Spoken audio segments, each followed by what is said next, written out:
এই ভিডিওতে আমি তিনটে গুরুত্বপূর্ণ আপডেট দেব। ভিডিওটা স্কিপ না করে সবটা দেখো। প্রথম বলি, নবম দশমে ভেরিফিকেশানে অনেকে রেড মার্ক পড়েছে। এটার কি মানে? তার কি প্রার্থী পদ বাতিল হচ্ছে না অন্য কিছু, সে নিয়ে ডিসকাস করব। এবং এসআইআরে নাম কাটা গিয়েছে, তাহলে আমার কি কোনো সমস্যা হবে চাকরি পাওয়ার ক্ষেত্রে? আমি সেটা নিয়ে আসছি।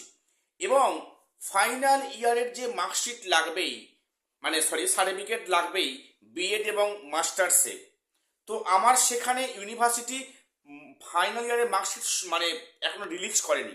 সেক্ষেত্রে আমি কি জয়েনিং করতে পারবো না? এই প্রশ্নটা অনেকেই মনেই আছে। আমি আজকে এই তিনটে প্রশ্নের উত্তর নিয়ে তোমাদের সামনে হাজির হয়েছি। সবাই চ্যানেলটা সাবস্ক্রাইব করে দিও এসএসসি এবং পিএসসি গুরুত্বপূর্ণ আপডেট পাওয়ার জন্য। আজ প্রথম বলি, নবম দশমে ভেরিফিকেশানে অনেকে রেড মার্ক পড়েছে। এটা কি মানে?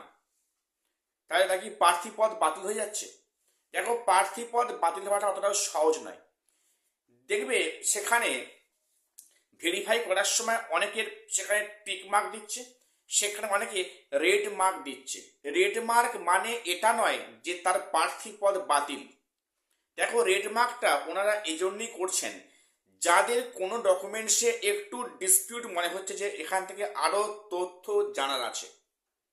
অর্থাৎ যে তথ্যগুলো ক্যান্ডিডেট সাবমিট করেছে বা শো করেছে, তার মধ্যে কোনো একটা মানে ডকুমেন্টসে একটু সন্দেহ আছে বা আরো কিছু ফার্দার কিছু মানে জানার আছে কমিশনে, তাই সেগুলো রেড মার্ক করছে।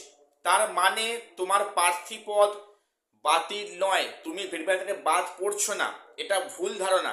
এটার অর্থ এটাই যে তোমার যে তথ্য পেশ করেছো সেখানে কিছু এখনো জানার বাকি আছে কমিশনে, তাই সেটাকে রেড মার্ক করে রাখছে। এটা ভয় পাওয়ার কোনো কারণ নেই, নিশ্চিন্তে। নাম্বার টু বলি, ফাইনাল ইয়ারের যে সার্টিফিকেট চেয়েছে বিএড এবং মাস্টার্সে, বিশেষ করে 11-12-এ ফাইনাল ভেরিফিকেশনে, এখানে তো অনেক ইউনিভার্সিটি এখনো সার্টিফিকেট ইস্যু করেনি। তা সেক্ষেত্রে ক্যান্ডিডেটটা কি করবে? এই বিষয়টা কিন্তু মানে শুরু হয়েছে অনেকদিন আগে থেকেই। এখনো মধ্যশিক্ষা পর্ষদ সেটাকে এখনো এক গোয়া হয়ে বসে আছে যে ফাইনাল ইয়ারের মার্কশিট মানে সার্টিফিকেট লাগবে। দেখো, এক্ষেত্রে বলে রাখি, তোমার ইউনিভার্সিটি তোমার সেই ইয়ারের এখনো সার্টিফিকেট ইস্যু করেনি। সেক্ষেত্রে তোমার চাপ নেওয়ার কিচ্ছু নেই, তুমি রিল্যাক্স মোডে থাকো। আমি তোমায় বলে দিচ্ছি, রিল্যাক্স মোডে থাকো। প্রভিশনাল সার্টিফিকেট দিয়ে কাজ চালিয়েছো, সেক্ষেত্রে এখানে ফাইনাল ইয়ারের সার্টিফিকেট বলছে না হলে জয়েনিং করাবে না। এই কথাটা কিন্তু সর্বাংশে ভুল।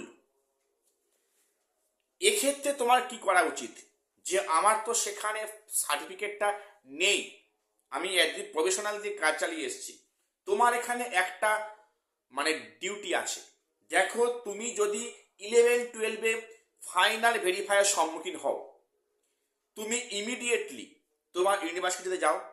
সেখানে যেন ইউনিভার্সিটি তার ছাপানো যেন প্যাডে লিখে দেয় যে অমুক ইয়ারের এখনো সার্টিফিকেট ইস্যু করা হয়নি, কাজেই প্রফেশনাল সার্টিফিকেটই তাদের এখন ফাইনাল সার্টিফিকেট। যদি এই মর্মে মানে যেন ইউনিভার্সিটির প্যাডে লিখে দেয় যে যিনি প্রিন্সিপাল বা যিনি অধ্যক্ষ আছেন, কোনো সমস্যা হবে না। দেখো, সেখানে কিন্তু অনেক ইউনিভার্সিটি ডিক্লেয়ার করেছে যে আমাদের প্রফেশনালটাই ফাইনাল সার্টিফিকেট।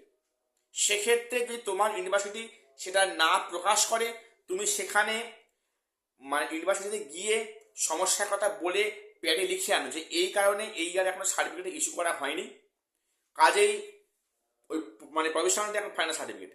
যেন এই মর্মে ওনারা লিখে দেন স্ট্যাম্প মানে স্ট্যাম্পে বা ওনাদের ছাপানো প্যাডে, সেক্ষেত্রে কোনো সমস্যা হবে না। দেখো, এত প্রক্রিয়াতে এসে কারো চাকরি বাতিল হতে পারে না, এটা নিশ্চিত। ফাইনাল ইয়ারের সার্টিফিকেট দেয়নি মিনস সেটা তোমার ভুল নয়, সেটা ইউনিভার্সিটির ভুল। তবে হ্যাঁ, যদি এমনটা হয় যে ফাইনাল ইয়ারের সার্টিফিকেট ইস্যু হয়েছে বাট তুমি সেখানে সংগ্রহ করনি গাফিলতির কারণে, তাহলে কিন্তু সমস্যা হবে। তোমার সেখানে জয়েনিংটা আপাতত আটকে দিতে পারে। কিন্তু যদি এমনটা হয় যে ইউনিভার্সিটি এখনো ওই ইয়ারের সার্টিফিকেট ছাড়েনি, সেক্ষেত্রে তোমার চিন্তার কোনো কারণ নেই, তুমি নিশ্চিন্তে তুমি সেখানে ভেরিফিকেশন যাবে। আর যারা 9-10-এ আছো, আমি তারা বলছি যারা 9-10-এ আছো, চিন্তার কোনো কারণ নেই। তোমরা এখন থেকে তৈরি থাকো, ইউনিভার্সিটির সাথে যোগাযোগ করো যে আমার ওই ইয়ারের সার্টিফিকেটটা লাগবে। যারা 9-10 এখন তো প্রক্রিয়া দেরি আছে, এখন সামনে ইন্টারভিউ আছে, তারপরে ভেরিফাইয়ের কাজ। কাজে তোমরা এখন থেকে ইউনিভার্সিটি যোগাযোগ করো যে তোমাদের ওই সালের ফাইনাল ইয়ারের মার্কশিট সার্টিফিকেট লাগবে, এটা পড়তে উল্লেখ করে দাও। এটুকুই আপডেট দেওয়ার ছিল, কাজে তোমরা অহেতুক বিভ্রান্ত হবে না। চ্যানেলটা সাবস্ক্রাইব করে দিও এসএসসি এবং পিএসসি গুরুত্বপূর্ণ আপডেট পাওয়ার জন্য। আর শেষ করলাম, দেখা হচ্ছে পরে কোনো ভিডিওতে।